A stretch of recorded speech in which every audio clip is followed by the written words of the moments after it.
네, 더불어민주당 이재명 후보가 긴급 기자회견을 자청해서 네거티브 중단을 전격적으로 선언을 했습니다. 자, 이낙연 후보는 늦었지만 환영한다면서도 말이 아닌 실천으로 이어지길 바란다 이렇게 강조했습니다. 그리고 국민의힘 윤석열 전 검찰총장과 최재형 전 감사원장은 앞으로 일정 등을 구상하는 동시에 캠프 보강에 나섰습니다. 자, 두 분과 관련 내용 알아보죠. 자, 한상익 가천대 교수, 정태근 시민을 위한 정책연구원 원장 두 분 모셨습니다. 어서 오십시오. 네, 안녕하세요. 예. 일단 민주당 후보 움직임부터 살펴보죠. 이제 지역 민심 잡기, 지역 표심 잡기 나섰는데 먼저 이재명 후보는 주말을 이용해서 돌아다니는 거잖아요. 이번 주 보면 충청, 강원, 인천 그리고 이낙연 후보 TK를 계속 돌고 있습니다. 지금 후보들 지금 이 시점에 지역 순위는 계속 기획하면서 이동하는 건가 보죠? 그렇죠. 후보들은 지역을 가야 됩니다. 네. 우선 뭐 세 가지 정도가 있는데 뭐 지역 공약 발표해야 되거든요. 예. 그럼 서울에서 할 수는 없잖아요. 네. 또 지역 언론과 접촉을 해야 되고 마지막으로 이제 이게 우리 동네 왔다. 네. 특히 조직들 같은 경우에 우리 동네 한 번도 안 왔는데 뭐 홀대하는 거 아니냐 이런 얘기 안 나오게 하기 위해서 예. 지역은 돌아야 되고 민주당은 이제 9월 4일부터 투표가 시작이잖아요. 네. 지역 투표가 그러니까 충청부터 시작인데.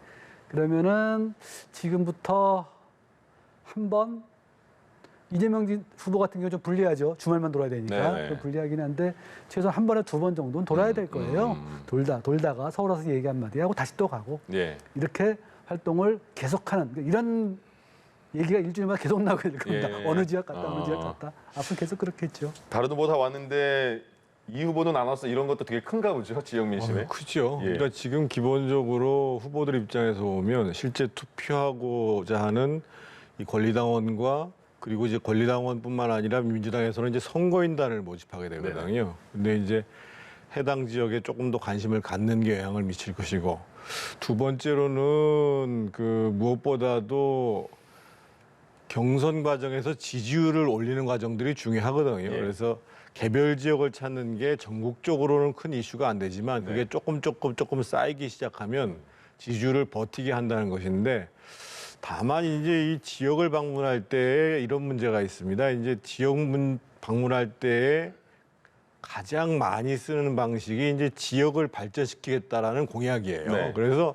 사실은 이제 각 후보들의 지역 공약들을 다 모아내면 돈을 뭐 몇십 조를 써야 될지 몇백 조를 써야 될지 모를 정도의 문제예요. 그래서 지역 발전에 대한 관심들을 표명하는 것은 굉장히 중요합니다만 특히 이제 대선 주자인 만큼 보다 더 현실성 있는 지역 공약을 발표하는 게 굉장히 중요한 문제죠. 네.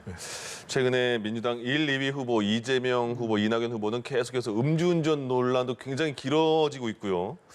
여러 가지 공방이 치열하니까 그래서 그런 거예요. 그러니까 이재명 후보가 오늘 기자회견 긴급 자청해서 네거티브 이제 절대 난 안 하겠다. 캠프별로 상황실끼리 서로 소통을 해보자. 그렇게 소통이 안 되더라도 우리 상황실에선 모든 걸 다 공개하겠다 이렇게까지 말했어요. 어떤 결정이었을까요? 두 가지가 아닐까 싶어요. 하나 네. 이제 지난주 말에 그러니까 예. 지난주 말에 나왔던 조사가 한 두 가지 정도 있었는데 하나는 좀 격차가 크게 나는 조사가 있었고요. 또 하나는 호감도가 딱 떨어진 조사가 하나 있었어요. 근데 이제 호감도가 더 떨어지면 예. 이게 본선에서 문제가 되거든요. 본선에서 네. 이게 지금 이재명 지사도 그렇고 후보도 그렇고 이낙연 대표도 그렇고 전부 좀 박스권에 갇혀 있단 말이에요. 네. 이거 돌파 못하는 건 서로 이제 네거티브 싸우기 때문에 그래요. 어떻게 호감도가 떨어지니까. 그래서 본선 생각을 안 할 수가 없죠, 이재명 후보는. 예. 그러니까 이런 제안을 한 걸로 보이고 두 번째는 저는 좀 자신감이라고 봐요. 자신감이. 2위의 자신감이요? 예. 그러니까 지난주에 조사를 좀 봤더니 이낙연 후보가 7월 초중순부터 쭉 올라오다가 한 2주 동안 딱 정체가 돼버렸어요.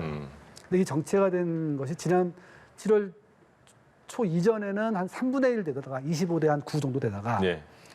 한 25대 한 16까지 올라갔거든요. 15, 16까지. 그래서 한 13으로 다시 또 내려갔어요. 네. 이 두 배에서 이게 정체가 되는 거거든요. 이렇게 올라오다가 정체가 돼버리면 생각보다 쉽지가 않아요. 그러니까 예. 이재명 후보 측면에서는 이거 자신감이 좀 생긴다. 이제는 본선을 좀 관리를 해야 되겠다라는 생각을 했을 겁니다. 예. 그 두 가지 측면에서 자 이제 네거티브 그만하고 우리 정책 대결합시다. 네. 라고 얘기를 한 거죠. 그렇게 봐야죠. 예, 바로 이낙연 후보 측에서 이낙연 후보가 환영한다. 그거 사실 내가 먼저 제안했던 건데 받아들인 거 좋다. 미래를 보고 정책 대결하자 이렇게 갔어요. 그러면 그렇다고 네거티브가 없진 않겠죠? 그럼요. 예. 지금 우리 한 교수님이 잘 분석을 해주셨어요. 네. 하나는 이제 별로 득이 없을 것이다. 예. 또 한 가지는 어떻든 대세에는 큰 지장이 없을 것이다. 이런 판단을 하게 된 것이고. 그런데 이제 실제로 이제 아직 경선 국면이 이제 한 달 연기되는 과정 속에서 좀 시간적 여유가 생겼잖아요. 예. 그런데 후보 입장에서 보면 사실은 뭐 검증이든 네거티브든 안 할 수가 없는 거거든요.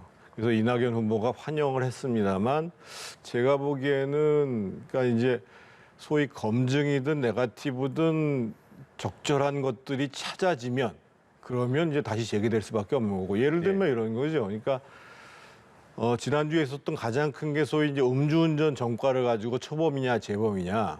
그런데 예를 들면 지금 이재명 후보 측에서 사실은 전과 기록을 100만 원 이하짜리는 공개를 안 하고 있거든요. 그런데 음주운전은 전과가 없을 수도 있어요. 네. 그런데 만약에 100만 원 이하까지도 전부 다 공개하자 했더니만 다른 전과가 있을 수 있다. 옛날에 예를 들면 무슨 뭐 폭행 전과 이런 게 나올 수가 있단 말이에요. 예. 그러면 이제 그런 부분들이 역시 뭔가 불안정하고 신뢰할 수 없는 후보다라는 식으로 이제 공격할 거리가 생기겠죠. 그래서 네. 지금은 이제까지는 사실은 네거티브라는 것을 또는 검증이라는 것을 하면서 사실은 강력하게 타격을 미칠 것은 없는 상황 속에서 뭔가 이미지만 조금 구기는 양상이었는데 네.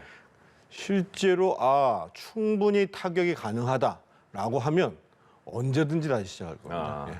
이거 하나 여쭤볼게요. 지금 이재명 후보에 대해서는 또 하나가 나오는 게 원희룡 국민의힘 원희룡 후보도 그렇고 도지사직 사퇴하고 대선에 올인해야 되는 거 아니냐 이렇게 말이 나오고 있어요. 근데 같은 후보 중에 김두관, 추미애 후보 같은 경우에는 그렇게 사퇴할 필요 없지 않냐. 그거 잘 이렇게 생각해서 선거 치르면 된다 이렇게 말이 나오거든요. 개인적으로는 어떻게 보세요? 도지사직 사퇴하고 대선 가는 거. 저희가 정치를 법률적으로만 해석할 수는 없거든요. 법률적으로야 12월 9일까지 네. 지사직을 가질 수 있지요. 네. 그리고 예를 들면 뭐 후보 중에 저기 뭐 한 6등, 7등 하는 후보다. 그래서 실제로 당선 가능성도 미약하다. 뭐 이렇거나 이런 경우에는 뭐 지사직을 갖고 있는다고 해도 별 문제가 안 되는데 네. 상식적인 국민의 눈높이에서 보면은 국회의원하고 도지사는 다른 게 뭐냐면 국회의원은 어떻게 보면 의결권, 감사권 이런 것들을 행사하는 것이고 도지사, 특히 경기도지사는 무려 이제 인구가 거의 1,400만에 육박하는 막대한 인구와 예산을 갖고 있는 지역에 있어서 집행권을 행사하는 그런 위치에 있는 것이거든요. 그러면 두 가지 측면이 다 문제가 될 수가 있는 거예요. 도정에 소홀할 수밖에 없다라는 문제가 제기될 수 있고 또 그렇게 도지사직을 가지고 여러 가지 정치 행위를 하고 경선 과정을 한다라는 게 선거에 불공정할 수 있는 것이 아니냐라는 양측의 측면에서 다 문제가 제기되는 거거든요. 그래서 이거는 법적으로야 뭐 12월 9일까지 지사직을 갖는다고 해서 그것을 뭐 제재할 방법이 없습니다만 국민적 눈높이나 상식의 차원에서 보면 빠른 시간 내에 도지사직을 그만두는 게 저는 타당하다고 보여지고 대표적으로 지금 예를 들면 국민의힘에서는 원희룡 지사가 7월 말일부로 사퇴를 했잖아요. 그래서 이 문제는 뭐 법적인 문제만을 가지고 이재명 지사가 고집할 문제는 아닌 것 같습니다. 김두관 후보 같은 경우는 본인도 경남지사를 그만두고 출마했다가 지금은 그 잘못된 결정인 것 같다라고 말을 했잖아요. 근데 그리고 이재명 후보는 그렇게 선택을 하라면 나는 경기도지사직 유지하겠다, 이걸 선택하겠다 이렇게 말까지 했어요. 어떻게 보세요? 지사직 유지하면서 대권 가는 게? 정치적인 문제, 국내 정치적인 문제를 뭐 그렇다 말씀드리겠지만 전체 세계 정치, 그러니까 민주주의 차원에서 보면은 입법의 문제거든요. 그러니까 미국 같은 경우엔 뭐 켄터키주 같은 몇 개 주를 제외하고는 현직자가 경선이 아니라 선거 중에도 직을 유지를 해요. 유럽은 뭐 아예 개념 자체가 없어요. 그러니까 선출직 공직자는 우리가 생각하는 그 임명직 공직자는 다른 거거든요. 국민들과 소통하고 계속 그 업그레이드 나가고 그리고 민주주의 국가에서는 대부분 선출직 공무원에게 제한을 주지 않습니다. 네. 우리나라는 근데 독특하게 90일짜리 제한을 줘요. 이건 이제 옛날에 그 부정선거 있고 집행권 장악하고 있고 이거 가지고 뭐 특혜를 준다거나 뭐 이런 것 때문에 했던 부정적인 유산인데 예. 이제 없애야죠. 지금 아니지 않습니까? 지금 부정선거 누가 집행권을 가지고 부정선거를 어떻게 치르겠어요? 그리고 이게 국회의원들하고 좀 입장이 달라요. 국회의원들이 제가 보기에는 그렇습니다. 전 세계 흐름이나 보나 민주주의 원칙으로 보나 이게 국회의원의 기득권, 한국 국회는 기득권 지키기밖에 안 돼요. 네. 그런 의미에서 뭐 도정을 소홀할 수 있네, 시간을 뺏기네. 그래서 말씀하신 대로 할 수 있겠는가라는 의문을 제기하는 거는 타당하겠지만 네. 제도적 차원에서 글쎄요, 전 앞으로 이걸 입법적으로 선출직 공무원은 공정하게 경쟁할 수 있도록 해줘야 된다고 봅니다. 국회의원하고. 그럼 국회의원도 사퇴할 거냐? 아니면 예. 국회의원과 단체장들도 선출직이니까 똑같이 정무직 공무원으로 계속 갈 거냐? 예. 이 부분에 대해서 여전히 입법적 미비라고 저는 봅니다. 알겠습니다. 국회의원과 자치단체장은 차이는 말씀해 주셨으니까 그걸로 이제 다 아셨을 것 같고요. 지금 여야 후보 중에 1위 후보 간에 제3자 뇌물죄 공방이 또 이어졌어요. 간단하게 말씀드리면 이재명 후보가 성남시장 재직 시절에 성남 FC의 구단주도 맡고 있었는데 그때 대기업들이 수십억 원 후원을 했다. 그거 제3자 뇌물죄 아니냐 그랬더니 바로 이재명 후보 측에서는 윤석열 전 총장 부인 김건희 씨가 운영하는 코바나 콘텐츠 윤석열 총장 중앙지검장 재직 시절 그리고 총장 임명 직전에 협찬이 많이 됐다. 이것도 의혹이 있다. 이 공방이 있는데 이건 어떻게 봐야 될까요? 양측 다 공세라고 봐야죠. 네. 그러니까 이제 이재명 지사 건은 뭐냐면 예. 이재명 지사가 성남시장일 당시에 성남축구단 성남FC에 소위 이제 성남 지역에 있는 기업들이 무려 한 160억 정도를 후원을 했어요. 네. 근데 이제 후원을 하는데 뭔가 그 기업의 여러 가지 애로점을 해결해 주는 조건으로 후원을 한 게 아니냐. 그러면서 실제로 구단주인 그 당시에 이제 시장이죠. 예. 이재명 시장이 득을 본 거 아니냐. 뭐 이런 내용인 거고. 네. 코바나 콘텐츠는 지금 말씀하시는 것처럼 예. 중앙지검장, 검찰총장 하면서 이 컨벤션을 전시회를 여는데 대거 협찬에 들어왔다. 근데 이제 제가 봤을 때는 양측에서 다 이제 뇌물죄로서 서로를 비난하는데 예. 별로 이제 물론 수사 중이긴 합니다만 근거는 미약한 거고. 근데 양쪽 입장에서 보면 어떻든 뭐 서로 공격을 하면서 우리 지금 이리지작끼리 공방하고 있다. 그러니까 이제 다른 후보들 입장에서 보면 예. 우리가 어떻게 끼어들 공간이 없는 거예요. 네. 그러니까 서로는 사실은 명료한 근거를 가지고 상대방을 공격하고 있지 못하지만 네.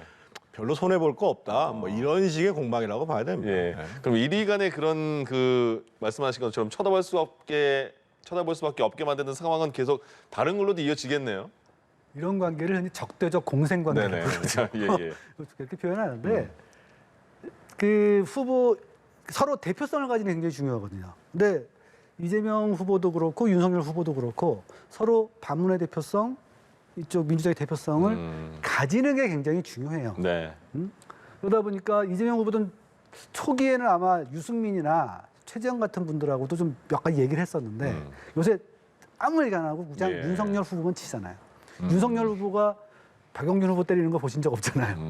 서로 치면서 말씀하신 대로 1위끼리 우리가 대표 주자다.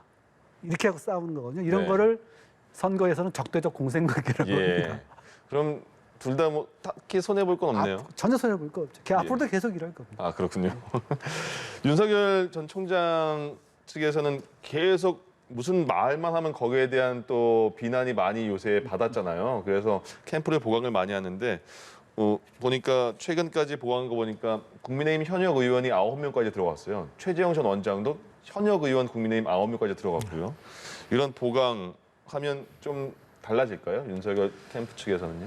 현역 의원을 영입하는 것은 뭐 캠프가 뭐 잘 돌아가기는 것 차원보다는요. 어차피 지금 경선이 진행되고 있기 때문에 경선을 앞으로 할 예정이기 때문에 어떻든 세를 불린다는 차원이라고 세대결이. 봐야 될 거고요. 예. 문제는 지금 윤석열 후보가 계속 반복적으로 연속적으로 지금 이제 잘못된 개념을 사용한다거나 또는 잘못된 인용을 한다거나 네. 이런 문제가 발생을 하고 있는데 예를 들면 미숙해서 한두 번 실수를 하는 거하고 이 반복된 실수를 한다는 것은 뭔가 인식에 오류가 있다라는 측면이거든요. 예. 그래서 그거를 명료하게 구분을 해야 됩니다. 문제는 그래서 이제 지금 소위 이제 인터뷰나 메시지 전달과 관련해 가지고 뭐 레드 팀이라는 걸 구성을 해서 네. 사전에 명료한 메시지를 전달하고 또 메시지 전달이 잘못됐을 경우에는 현장에서 바로 수정한다. 뭐 이런 이제 대응팀들을 구성한다고 얘기를 하는데 예. 제가 봤을 때는 뭐 후보가 미숙하다라고 반복적으로 얘기하는 거 그런 문제보다도 예. 지금 캠프가 후보를 보좌하는 기능 그리고 또 후보가 정치에 대한 이해가 떨어졌을 경우에 정말 아주 핵심적이면서도 날카로운 쓴소리를 해서 빨리빨리 바로잡아 나가는 이런 캠프의 역량이 조금 지금 떨어지는 게 아닌가 싶은 예. 생각이 들어서 일단 윤석열 후보 자신이 이 정치라는 영역, 특히 대통령 선거라는 영역이라는 것이 얼만큼 이전에 해왔던 것과 다르다라는 측면 하나하고 예. 동시에 그 윤석열 후보 캠프에서는 실질적으로 핵심 메시지를 잘 전달하면서 동시에 후보하고 아주 긴밀한 소통을 해서 이 캠프의 의견들을 후보가 정말 충실히 수행할 수 있도록 만들어주는 과정들을 실현할 것인가 말 것인가 예. 이 문제가 굉장히 큰 과제로 있다고 봐야 됩니다. 국민의힘의 지금까지는 막강한 1위 후보 윤석열 전 총장은 계속 설화에 시달리고 있는 상황이고요. 그다음에 관심을 많이 받은 최재형 전 감사원장도 대선 출마 선언할 때 준비가 안 됐다 아직 공부가 안 됐다 이렇게까지 말해서 너무 솔직한 거냐 아니면 진짜 준비가 안 된 거냐라는 논란이 있잖아요. 어떻게 보세요 그 상황을요 지금?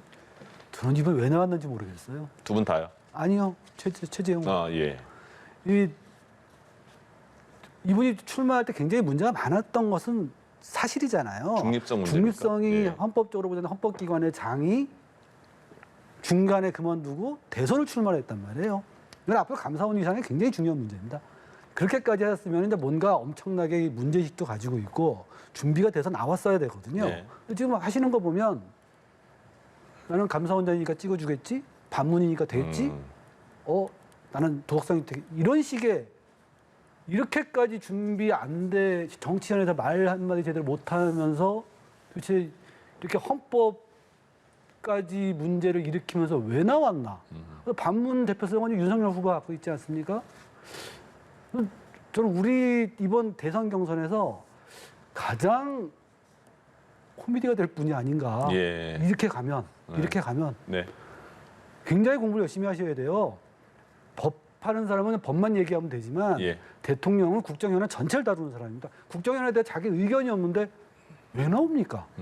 저는 정말로 이 요새 최영 후보 하시는 거 보면서 예. 왜 나왔는지 이해를 못 하겠어요. 아. 그 정도 지키면 안 한 말씀 돼요. 해주시죠. 한 말씀만 좀 드리면요. 저는 뭐 윤석열 후보도 마찬가지고 최재형 후보도 마찬가지고 모든 정책을 이해할 수가 없습니다. 예를 들면 그날 나온 질문 중에 보면 최재형 후보한테 대해서 예를 들면 산업구조 개편을 어떻게 해야 되냐.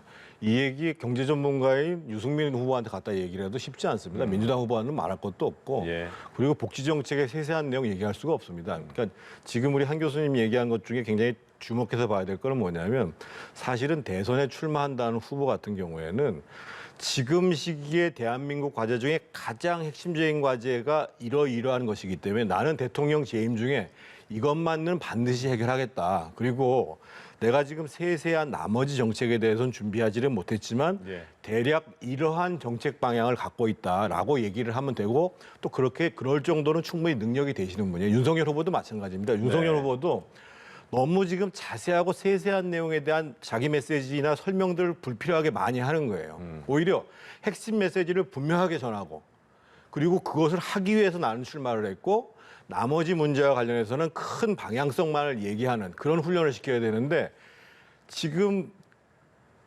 그 최재형 후보가 그날 거듭 준비가 안 됐다고 말씀을 하는데 네. 사실은 최재형 후보의 문제보다는 그 캠프의 문제가 훨씬 더 큰 겁니다.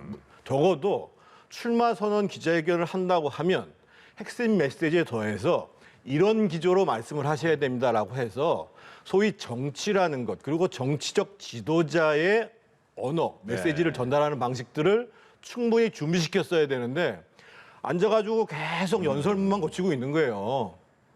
그렇게 되면 예. 내가 정말 국민들한테 내가 왜 나왔는가 이 문제를 설명을 못하게 되는 거예요, 기본적으로. 그래서 저는 충분히 최지영 후보도 윤석열 후보도 미숙하지만 상당한 강점이 있는 후보인데 그 참모진들이 캠프에서 예. 저런 후보들이 제대로 뛸 수 있도록 잘 좀 준비를 했으면 좋겠어요. 알겠습니다. 마지막으로 이겁니다.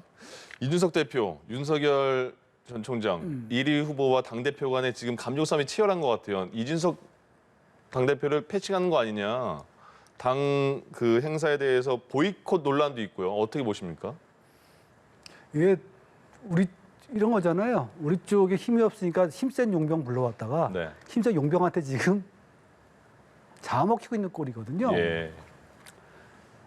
그래서 정당은 자강을 해야 되는 겁니다. 정당은 자꾸 외부에서 사람들을 수혈하거나 이럴 생각을 하지 말고 네. 최대한 키워놔야 돼요. 워낙 없는 상태에서 외부에 강한 용병처럼 끌어왔단 말이에요. 용병이 말 듣겠어요? 이쪽에 별 볼 일이 없는데? 그러니까 나는 당신네 집은 쓰겠지만 예. 나는 당신들의 권은 받지 않겠다. 당신 나 없으면 대안 없잖아. 예. 이런 식의 행동을 해도 지금 말을 못하고 있는 거거든요. 예. 저는 정말 국민의힘 바라보면서 네. 그래도 그렇게 김종인이나 이런 사람 자강을 외쳤는데 예. 잘 안 했던 건지 못했던 건지는 모르나 앞으로 자기들이 최소한 2위 후보는 낼 수 있을 정도의 자강론을 가지고 있어야 돼요. 이렇게 분석을 하셨고요. 어떻게 분석하세요? 저는 뭔가 윤석열 캠프 측에서도 원숙하게 대응을 못하는 것도 문제가 있습니다만 예. 저는 좀 이준석 당대표한테 꼭 말씀드리고 싶은 것은 지금은 후보의 시간입니다. 네. 실제로 국민의힘 같은 경우에 과거의 경선을 보면 사실은 2017년 경선 같은 경우에는 뭐 홍준표 후보뿐이 대안이 없었을 거고 그 12년, 그 5년 전의 선거 같은 경우에는 박근혜 후보가 비상대책위원장을 하다가 했고 그 전전에는 거의 이해창 후보 독주 체제였고 실제 경선을 한 거는 실제로 2007년도에 이명박 박근혜 후보의 경선이거든요. 그 당시에 당대표가 강재섭 대표였습니다. 그런데 철저하게 후보 중심으로 움직였습니다. 그래서 봉사활동 좋죠. 근데 꼭 그걸 왜 다 모여서 해야 되냔 말이야. 전국 각지에 가서 하면 되죠. 네. 그리고 전체 회의를 후보 전체 회의를 할 수도 있습니다. 그러면 분명한 어젠더를 갖고 하든지 예. 아니면은 그런 것이 아니다고 한다면 캠프의 대변인이나 자장들을 모아놓고 앞으로 당과 후보들 간에 합쳐서 할 수 있는 더 좋은 국민들한테 지지를 올릴 수 있는 게 뭐냐 이런 부분들이 충분히 조율이 돼야지 당대표니까 이걸 할 수 있어. 예를 들면 검증단장 문제도 마찬가지입니다. 예. 검증단장은 소위 선관위가 주도를 하는 것이지 대표가 주장하는 게 아니에요. 그래서 저는 이준석 대표 때문에 국민의힘이 여러 가지 뭐 이렇게 지지율도 올라가고 새로운 바람이 있는 건 굉장히 환영할 만한 일이지만 예. 당을 운영하는 데 있어서는 조금 더 원숙한 모습을 보이는 게 필요하지 않을까 싶습니다. 알겠습니다. 두 분 말씀 여기까지 드려야겠네요. 한상희 가천대 교수, 정태근 시민을 위한 정책연구원 원장 두 분과 함께했습니다. 고맙습니다. 감사합니다.